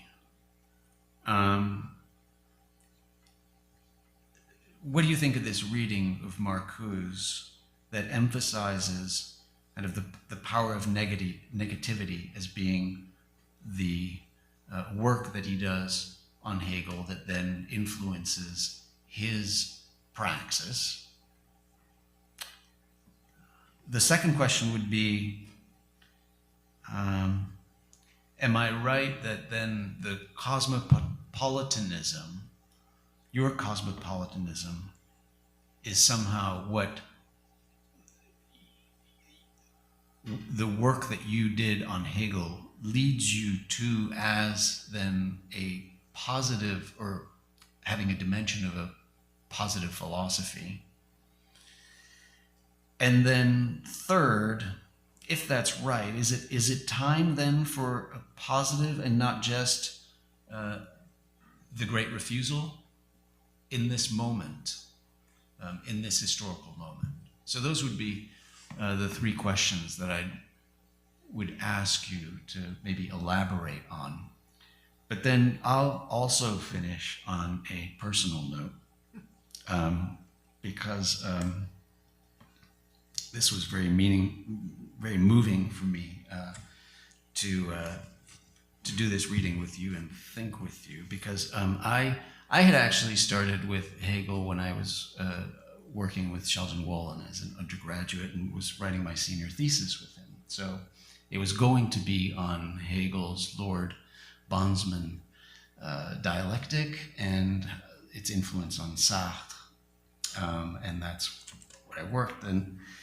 So I too kind of started with Hegel, and but when I came to work with you and do my PhD with you, Seyla, I turned from Hegel to Foucault and became somewhat obsessed with questions of knowledge power. And so that was a bit of my trajectory, and it feels, and of course, led me on a very different path, and spending many too many years, among other things, editing Foucault's work, mostly on knowledge power period in the 1970s, and but almost making a full circle then back at this evening, back to the Hegel. And you know, when you say you went with Kant's cosmopolitanism, you know, I kind of feel as if none of these thinkers are up to these times. I can't say I'm embracing any one of them, but seeking instead to see kind of how thinkers confronted them, to see if there's anything if there's any way that we can be up to these times. So, let me turn it back to you, Seyla. Okay, great, thank you. Let me just say something about the power of negativity. Those very illuminating comments, Bernard. I understand the power of negativity in Marcuse, not just in terms of refusal and resistance, but negativity has something to do with the attitude also of seeking to, of understanding how what is comes to be. And there is a strange use of the concept of positivity in Hegel's early writings, right? The positivity of the Christian religion. And put an ordinary American reader, what on earth does he mean by the positivity of the Christian religion? And positivity means, for Hegel, what is given, Gesetz. And this word, Setzung, Satz, Gesetz, these are treacherous sort of shows where you can play with the German language there. And so by the positivity of the Christian religion, which will help us understand Marcuse's negativity, what Hegel meant simply that institutions are there, but they're hollowed out. They are meaningless. This was his early critique of the church. And we know he himself ended up in, so sort of in a pietistic understanding of this community of equals. I think you point this out somewhere. Now, if that is what positivity is, negativity then is the attitude that, or the power of thought that tries to comprehend why what is has come to be what it is. Because there, I think you can understand Marcuse's critique of Auguste Comte. Why would poor Auguste Comte be dragged into all this, right? And I think that it's because for Marcuse, negativity, just also for Horkheimer in that traditional and critical theory essay, means basically understanding the historicity of what is. So for me, the concepts of negativity and historicity and understanding the coming to be of what is are closely related. And in fact, in traditional and critical theory, what is traditional theory? Traditional theory is theory that accepts the facts as they are and also does not reflect on the role of the knower in the constitution of the facts. So I think that is the link that I am making between the power of negativity. Certainly it has something to do with the subjective attitude that you're talking as well. But I think it's best to trace the lineage of negativity over positivity to the facts, to historicity, and thus see the connection between traditional and critical theory that Marcuse is establishing. And I was thinking, in a world where we now have to almost be jealous that facts remain facts, right? Remember Angela Merkel's said it was just that we live in a post-fact universe, right? I mean, we are sort of caught in a world of images, and we can't be as contemptuous maybe as they were, about the given, the factual. So there's some further reflection that we need to do about where we are today. And I'm not sure that I would put Auguste Comte with the fascists. I wouldn't. I mean, he's a positivist sociologist. He's not, unless there are some things in his political thought I don't know. But enough. So that's another. But I think you want to, hear more about cosmopolitanism. Certainly, cosmopolitanism not only sounds like a concrete utopia, it just sounds like Spinnerei, what the Germans call, you must be, just like sort of going off the deep end, we would say. What cosmopolitanism, right? I mean, but we have to understand the principles behind it. Clearly, our world is in a regressive, or much of our world is in a moment of regressive ethno-nationalism. And cosmopolitanism seems to be like weak tea to offer to these gentlemen in particular, or some gentlewomen at this point in time. I mean, look at all the negative Amazons running around in Department of Homeland Security and so on. Anyways, that's another topic. So, what did Kant signify there? Well, it is the disappearance of the philosophy of history, right? That, and this is what I think you sense in Marcuse's later preface to Reason and Revolution. It's not only that you cannot write, a poetry after Auschwitz, as Adorno said. It's just that it's obscene to look at human history simply as in terms of a teleological account, even if it be just like sort of what Fukuyama tried to do, the end of history. That just doesn't work. Now, you might say, didn't Kant think that there was a philosophy of history as well? And that's a difficult discussion. But what I find that Kant opens and that you cannot get with Hegel is, first of all, the emergence of the idea of some kind of unity of humankind. Okay, the unity of humankind that can transform itself into a form of what? Governmentality, republicanism, federalism, right?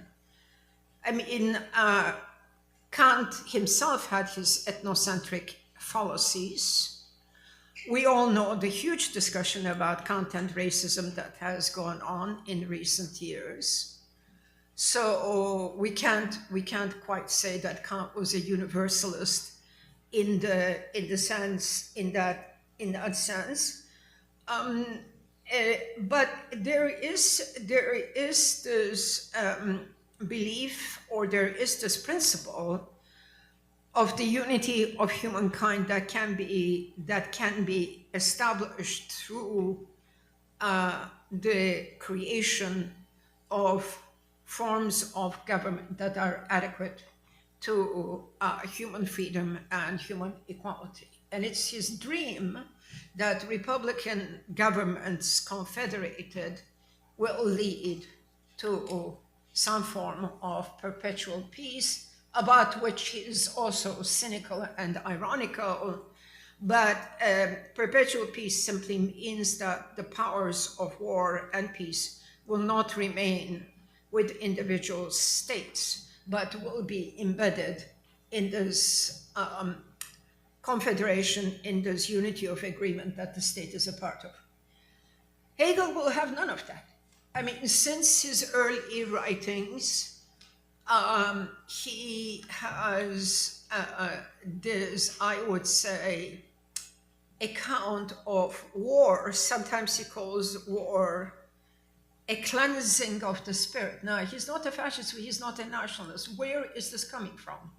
I think it is coming from his musings about the Romans, about Machiavelli, that you have to engage in the ultimate sacrifice in order to negate bourgeois society, right? I think that's where Hegel is at, and that's not what I could accept. So when we say cosmopolitanism, therefore, we have to be very careful about what we're talking about, in the sense that it's not a kind of, beady-eyed, well, we're all in this together, kumbaya, there is no conflict, there is no economic competition, there is no different regimes, but it's a principle, it's a regulative principle. And of course, for my purposes, what Kant's work on cosmopolitanism did, it opened up philosophy beyond the border, right? His third principle, look at hospitality as that the right of the stranger to be protected when he or she comes upon your territory. And what does that mean? How does that open up all the questions of asylum and migration, the right of asylum, all the issues that I've been writing about for the last 10 years? Kant opens the door. He opens that door, and at least for me as well. So I think that you are right, Bernard, and I completely agree with you that these are strange times, and more than that, I mean, very disturbing times. I mean, my own background also in Turkey. Look at Erdogan. He came. He's now there. What is it? He's 26th year or whatever. Just imagine. Just imagine. Okay? I mean, we are still thinking that midterm elections will bring the reversal, and inshallah they will. But, just imagine. So in that sense, I agree with you. One last point. There is revolutionary dictum in fascism, and I think people like Steve Bannon are very, very aware of this. I mean, many of the fascists, certainly the Italian fascists who got together with him, understood themselves to be revolutionaries, understood themselves to be completely anti-bourgeois. At the end, they found their peace with capitalism and their financial sponsors. But that element is also there, and it shouldn't surprise us when you find them also parroting some of the words of the left, not at all. And of course, we know that there were many people who probably were active in the drafting of that statement in the Heritage Foundation that come, there are political philosophers. Right. Yeah, no doubt. In fact, I mean, there's no doubt that, Andreas, you've written about this too.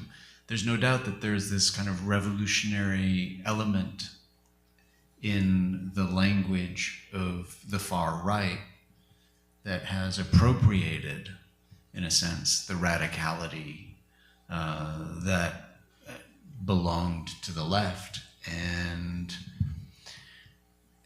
needs to be addressed because it's not clear that the response can simply be forms of restoration to some glorious past. And in that sense, you know, that's another way in which kind of the Hegelian way of thinking about history can be helpful, right?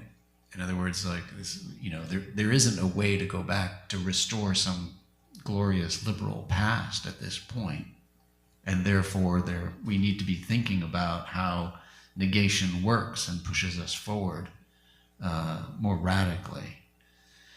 Just one last thing before I open it up, and I know folks want to jump in, so start raising your hands. Just on the positivism thing, I just want to emphasize something because I think this is important for our students in a way.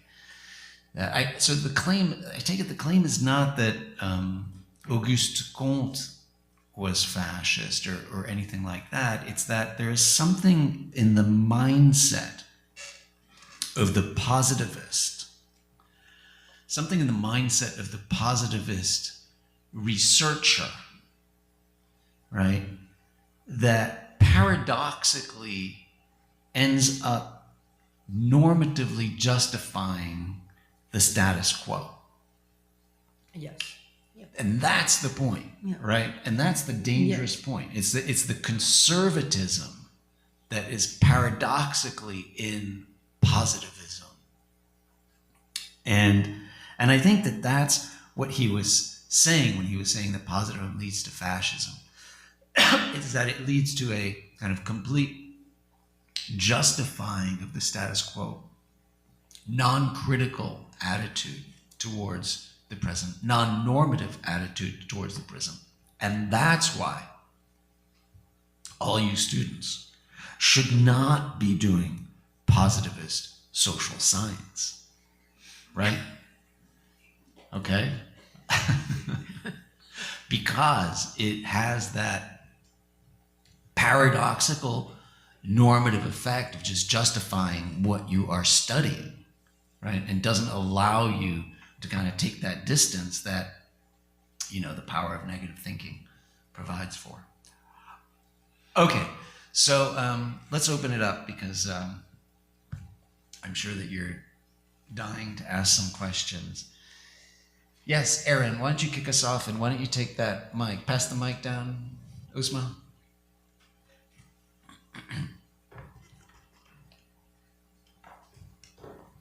Push the thing towards you, towards the top, yeah.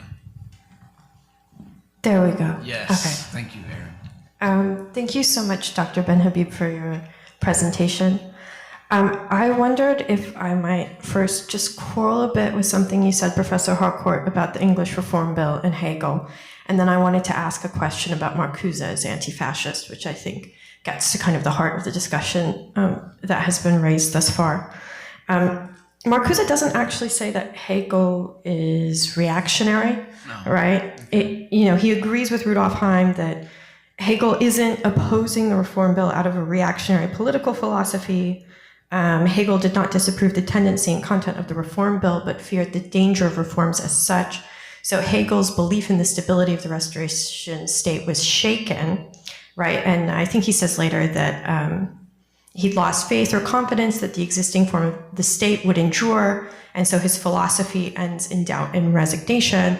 And I think we should remember what, the kind of precursors to Marx and Engels thought of the Reform Bill, which was that it was the realization of middle-class democracy, and it actually enabled, right, a class or a faction to use the state against society, right? The famous building of what the workers used to call the bastilles, the poorhouses, and the workhouses that were overseen by the new Reform Parliament, and that the Reform Bill really was never supported by most of the working class movement at the time. And really the leader of Francis Place was in some ways kind of the first middle class demagogue. So I do think part of what Marcuse is getting at here is that, I think he says something like, Hegel knew that the dynamics inherent in civil society, once loosened from the protective mechanisms of the state, could at any moment release forces to shake the whole system. Arguably that happened because of the Reform Bill. And that Hegel somehow doesn't have confidence in the possibilities for freedom in and through the state. In the world as he sees it changing at the end of his life. And I think this opens up the question of Marxism and proletarian socialism as an inheritor of Hegel. And maybe this gets to the anti-fascism question, because I found myself wanting in some ways to challenge the idea that Marcuse is being anti-fascist or saying that Hegel's anti-fascist, or at least it means we have to ask what we mean by anti-fascism, right?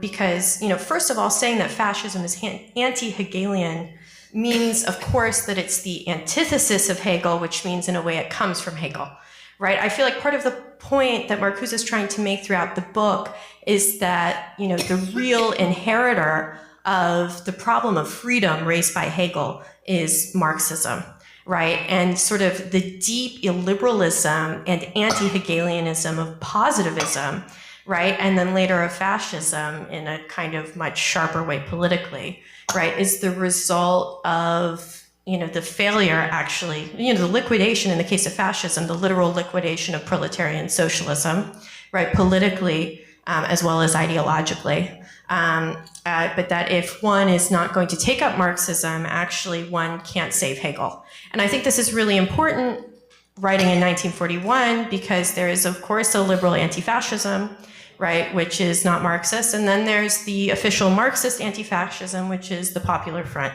of the official communist parties, of which Marcuse was, in fact, kind of intensely critical. So if we think about Marcuse today, is the left supposed to be anti-fascist today? And what would it mean if the left is anti-fascist? Today at the 250th anniversary of the American Revolution, right, in what Hegel called the land of the future, that's what America is, right? It's the future of the bourgeois revolution is here. And at the head of the American Revolution today stands not the left, not Marxism, not a proletarian socialist, movement, but instead Donald Trump. And is the left in being anti-fascist, therefore to make itself anti-American and anti-bourgeois revolutionary, anti-Hegelian? Is it to make itself the last defenders of the status quo? Right, that's a real problem. And is it to make itself in a funny way, if we want to think about cosmopolitanism, what's the basis materially for cosmopolitanism today in the world that we could point to? It's the working class of the United States of America, which is more cosmopolitan than probably any group or population on Earth, i.e. having, not just accidental, but, people who come from every single nation as a part of it. So I think, I hope that just maybe pushes what I feel like is the depth of the problem that's being raised here. And in that context, okay, what does it mean for Marcuse to be anti-fascist or to be related to some sort of politics of anti-fascism? Is that at least problematic, or should we question what that means? Thank you. Seyla, do you want to? No. I want to listen to what you have to say. I don't know Erin, so I have to understand what, Well, I'll just well, make a few kind of comments. So, first of all, it's interesting. It's interesting when you're talking about Hegel and America as the future. That there's actually, that Marcuse actually has this little passage at the end of the original preface, and it was surprising, right? Where actually Marcuse, in a way, talks about the American nation in that way, and says at the bottom of the original preface, you know, knowing far better than his critics the forces that threaten freedom and reason, and recognizing the forces that have been bound up with the social system Europe had acquired, he once looked beyond that continent to this as the only land of the future, right? And, you know, as the, kind of like as the last word of the preface there, I mean, that's kind of, it's kind of interesting. Of course, he is in the United States in 1941. Thank God he is, right? For his own life. And so I think that context has to be read into that passage. And this idea that the United States of 1941, which, you know, I wouldn't be here otherwise, 1940, you know, was a different America in a way, and represented something different, and had all of that tied into it in terms of the war at the time. Another thing I wanted to say about your position is you're entirely right that what Marcuse is trying to do is to argue that Hegel leads to Marxian social theory, right? There's no question about that. That's the genealogy that he's tracing.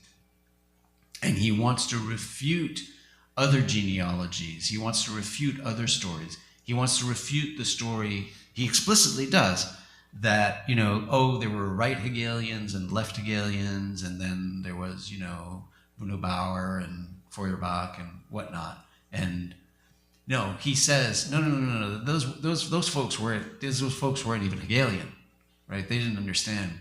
The only kind of continuity was Marx and Marxian social thought. And so I agree totally with that reading. I think that's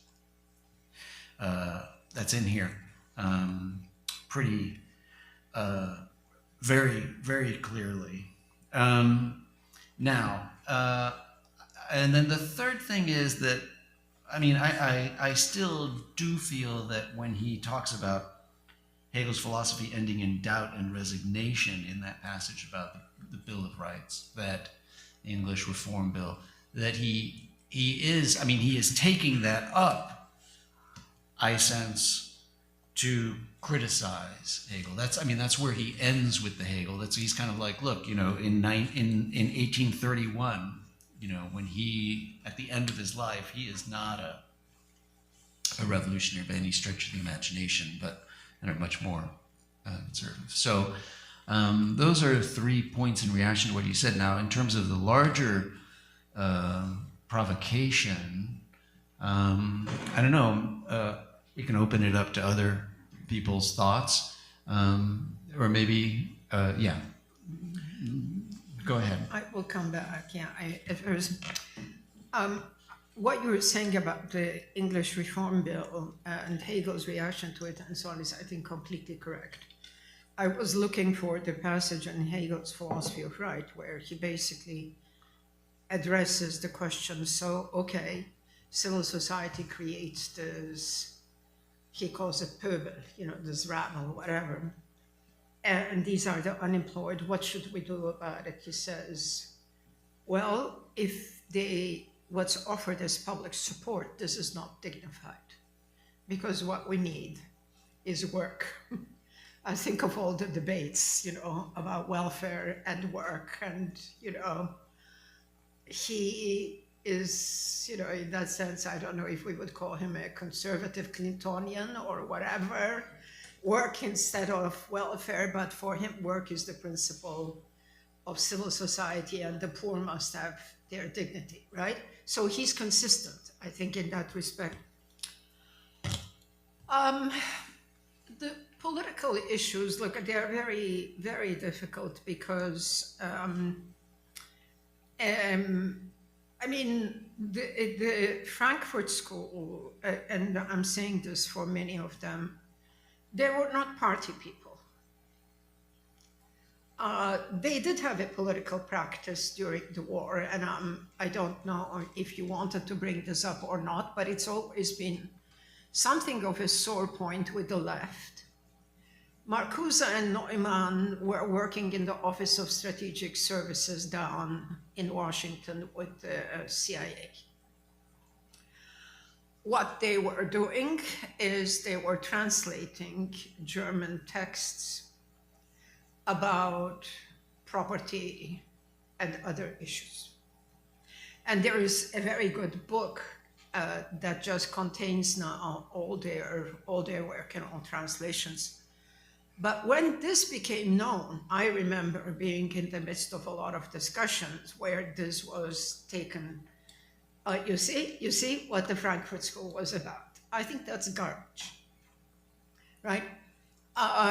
They were helping the war effort in their own way. You know, you may, and I think at that point there was really no other way but, you know, to help defeat Hitler. The rest, you know, we could discuss. But the political praxis of the Frankfurt School has always been something of an issue of discussion, a matter of discussion. Were they really part of the Popular Front? No. But I think we need to make some distinctions within the Frankfurt School too, right? I mean, because of all of the Frankfurt School members, Marcuse was the one who was, I mean, and if you look at the exchanges in '68 with Adorno and Marcuse, you know, I mean, he was much more favorable to the student uprisings, revolution. He was for the New Left. He represented unorthodox Marxism. Oh, you know, he was for the New Left. He defended the New Left. So, but that doesn't, I mean, I was just using the term Popular Front in terms of those, you know, who were either in the American Communist Party or not, but considered themselves fellow travelers. So in that sense. Yeah, Hegel, you want to just pass the mic down?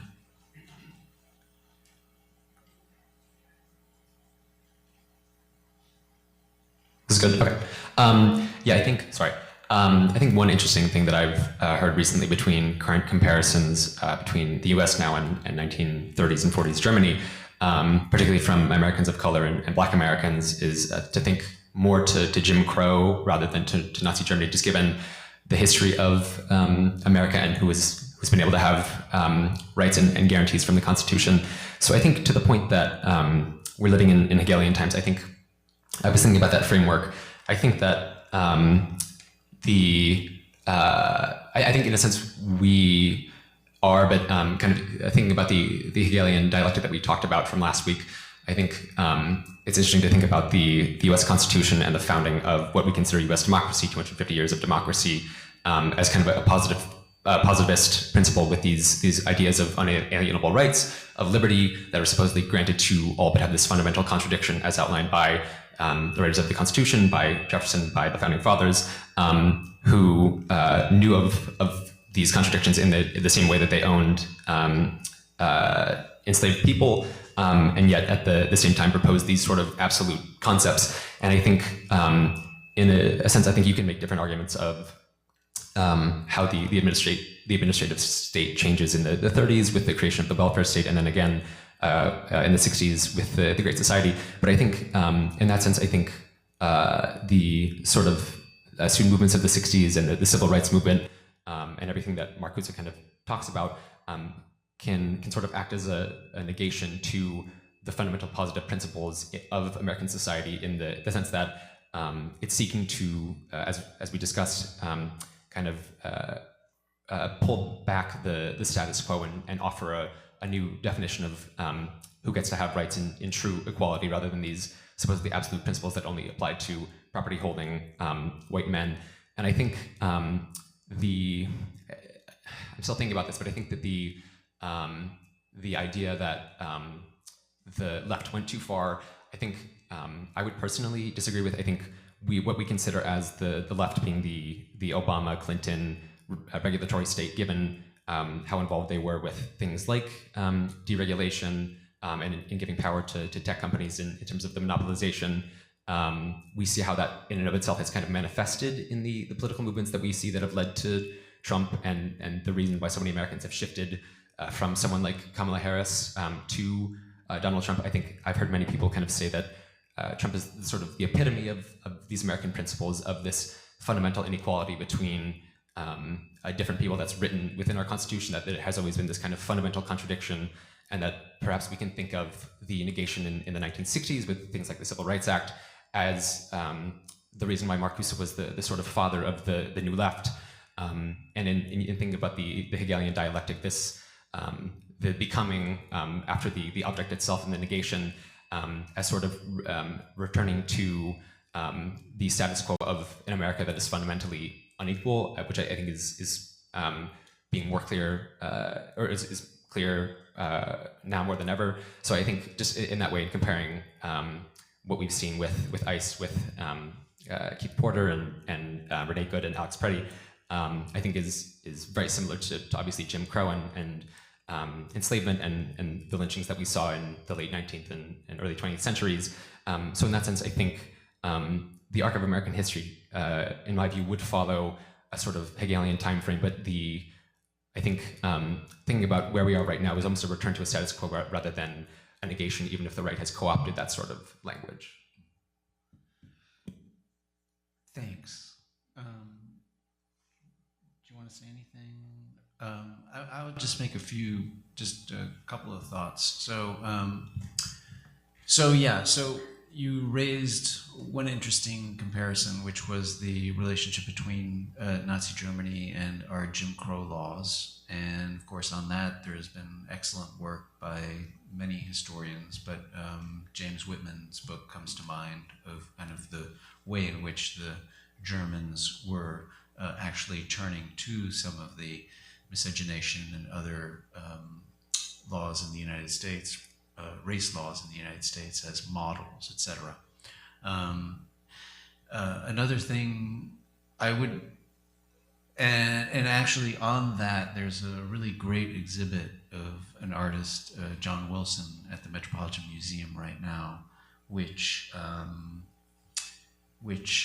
really picks up on that because he was an artist in the working in the 1930s and the 1940s, and he really drew these his work was all about drawing the parallels between fascism and race in the United States, and it's really taking. So I would recommend that show if you're interested in thinking about that more.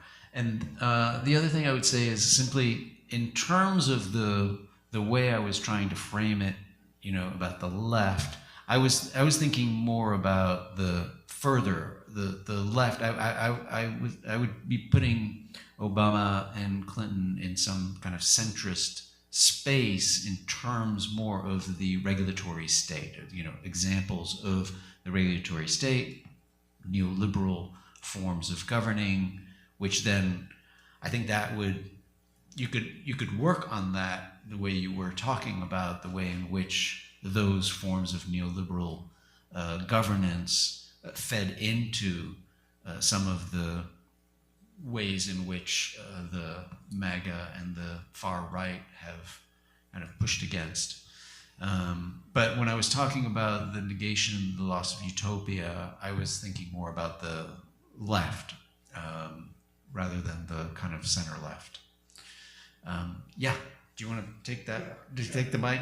Can you take the mic? And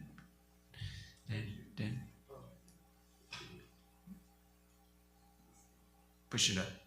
Just push the thing up. There we go. Yeah, on that very point, Marcuse surrenders the working class as an agent of social transformation. That he doesn't see, and the New Left didn't see, the working class as an agent of history. Rather, they'd been subsumed. And so I guess one of the questions is, were there other Marxists who took Hegel, and I would argue C.L.R. James did, that there's debate in two ways in the New Left, between a humanist Marxism that continues to believe in working class struggle as being allied with other struggles, with not just a refusal of intellectuals and of marginalized people. And in fact, for C.L.R. James, it's partly the black working class, and that is very much an agent of history and not subsumed. And just one separate point about positivism, you know, George Soros is a student of Karl Popper, who really, you know, is absolutely an opponent of Marcuse and a claim that neither Marx nor Freud is scientific, and that the right, who's their number one enemy but George Soros? So just something to think about. Okay, thanks.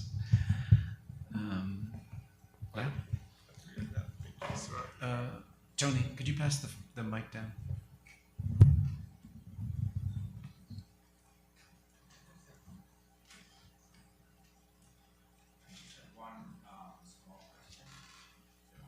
I think so.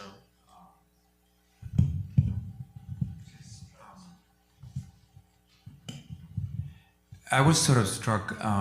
My question is basically, what does ontology have to do with all this?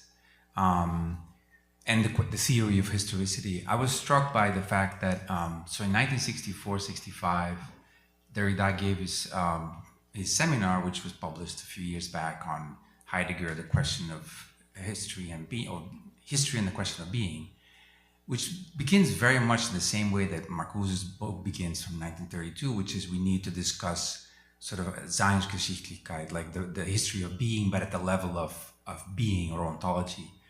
And that's sort of the Heideggerian framework. In the same year, 64-65, Althusser is next door teaching his seminar on reading Capital. And Derrida is very upset that none of the Althusserians come to his seminar, none of the smart ones.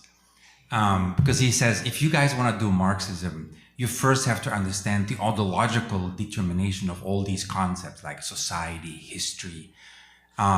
His main opponent is not just Marx, but actually Foucault. So it's very interesting, Bernard, that you moved from, into Foucault, who's basically blamed for being too positivistic or too much of a historian, not enough of a philosopher. So I wonder why, for a moment, Marcuse believed that Hegel needed to provide us with an ontology and a theory of historicity rather than actually doing the critical theory that had to come out of Hegel. Because this is sort of a meta-argument, how Hegel leads to the abandonment or end of philosophy and should produce a critical social theory.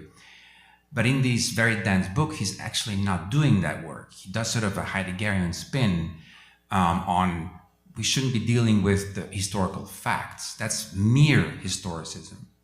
We need a theory of historicity at the level of being, and that's where Hegel comes in.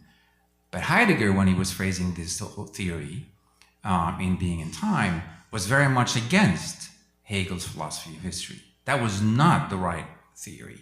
Just like Derrida in 65 will say Marx, including the entire Althusserian school, is also vulgar. It does not ask the fundamental questions. So I see a tension between the philosophical Heideggerian line of thinking or philosophy and the more empirically oriented school of critical social theory.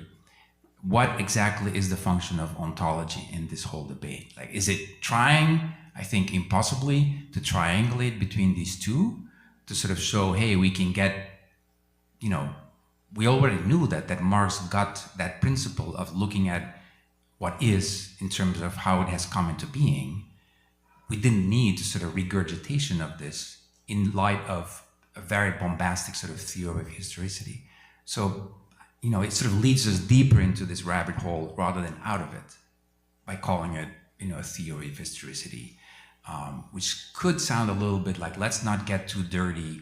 Let's not do sort of the Foucauldian work, who never called himself, his chair was not called, philosophy of systems of thought. It was a history of systems of thought. And many of the people that sort of come out of the tradition, prefer not to call themselves philosophers. And I think a lot of it has to do with, you basically are flipping the problem. You treat things in terms of ontology rather than treating ontology in terms of ethics and politics.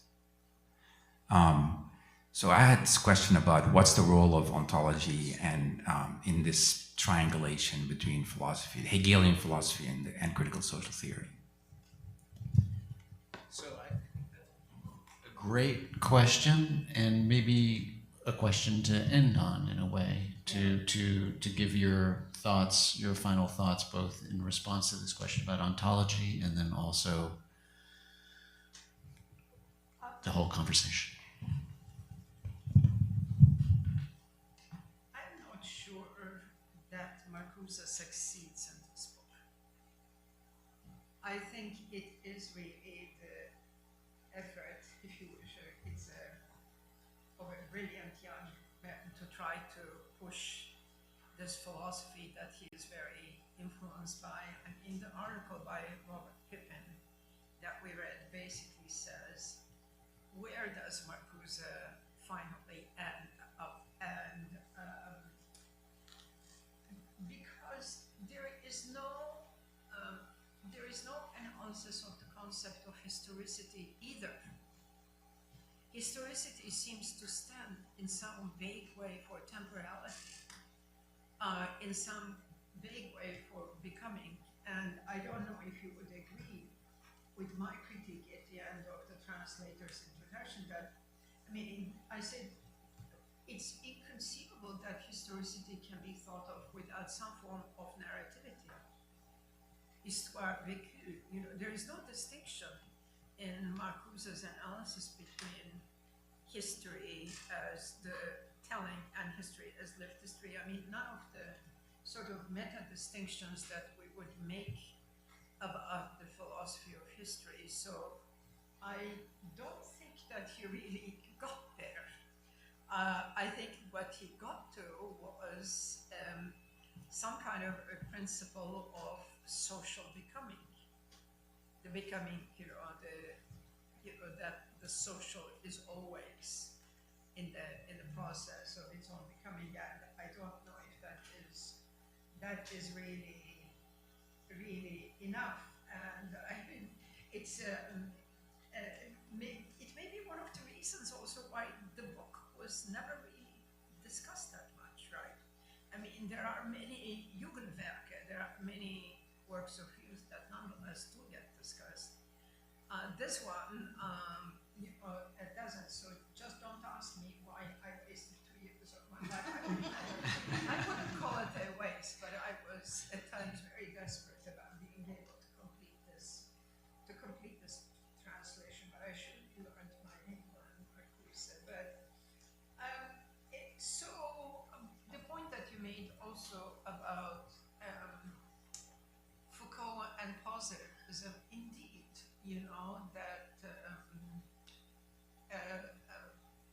but Foucault's methodology is not that of a positivist social scientist. It's such a unique work, but he certainly did empirical work. But some members of the Frankfurt School did as well, right? If we look at theories of the state, Neumann, and if we look at and the theories of Frankl and the dual state, but also the theory of punishment. Kirchheim. Right, Kirchheim, that's the beginning of sort of in some ways critical legal studies. Now, but this brings me back to the question of power. poverty of historicism. When I was a graduate student, Popper's book made it impossible to even express an interest in Hegel, because it was such a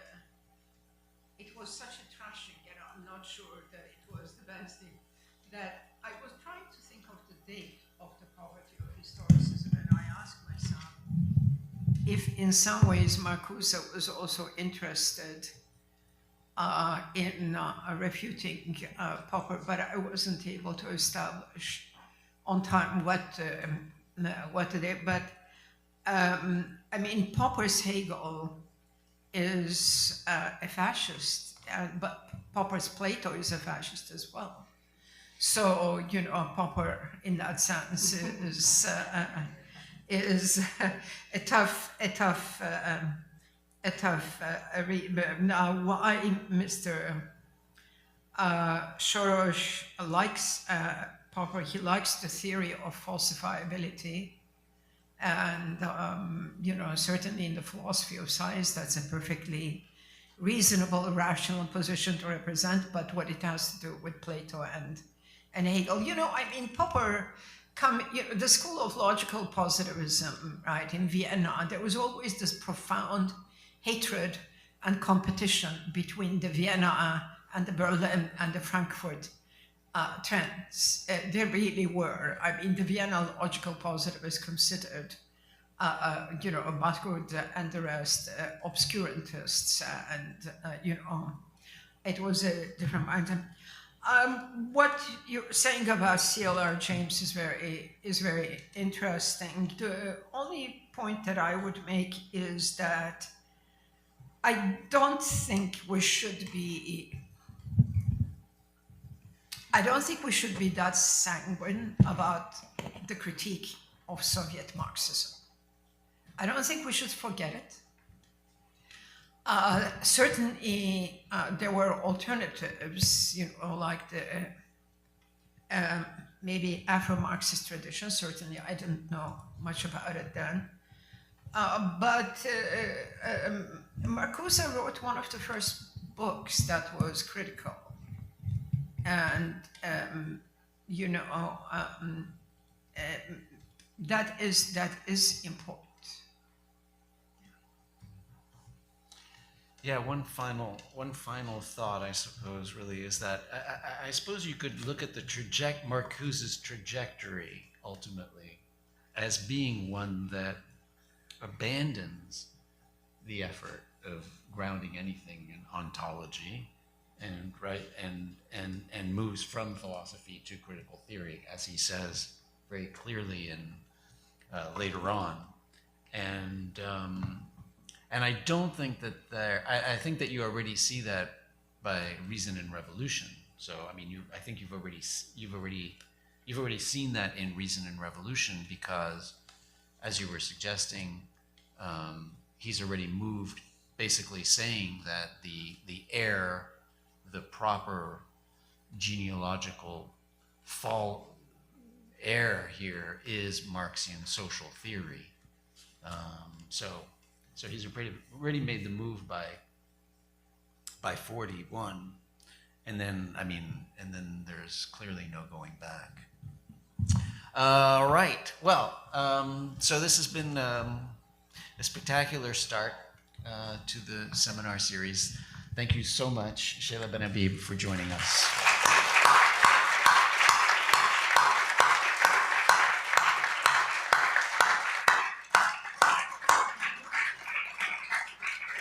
All right, and we hope to see you next week for Cornell West. All right, Is it take next care. week or It the is week next week.